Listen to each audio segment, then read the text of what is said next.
ខ្ញុំទីឲ្យពួកឯងដូចជាគ្មានរឿងអ្វីដែលត្រូវទីផងហ្នឹងអញ្ចឹងឯងសាក់ទីរឿងនៅថ្ងៃស្អែកទៅមើលវាមិនដូចជារឿងក្នុងជីវិតនោះទេអូខ្ញុំវាដូចជាអ្វីវិញខ្ញុំអាចទីបានដូចជាឪពុករបស់ឯងគឺជាមនុស្សប្រុស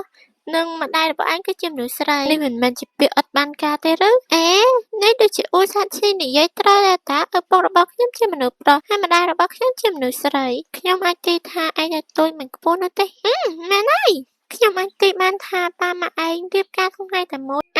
មែនហើយនៅពេលដែលប៉ាម៉ាក់ឯងរៀបការឯងមិនបានចូលរួមទេត្រូវអត់ពិតមែនហើយខ្ញុំមិនបានចូលរួមទេកាលឆ្នាំនោះខ្ញុំបានចូលរួមពិធីការរបស់ពុកម្ដាយឯងខ្ញុំដូចជាមិនបានឃើញឯងដែរអញ្ចឹងខ្ញុំអាចទីបានថាឯងមិនបានផឹកស្រានៅមង្គលការរបស់ពុកម្ដាយឯងនោះទេ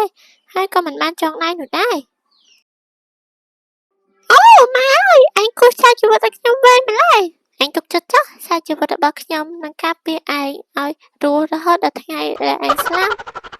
ឧស្សាហ៍ឈីចង់ជួបព្រះរាជាណាព្រះមហារាជណាខ្ញុំចង់ជួបព្រះមហារាជណា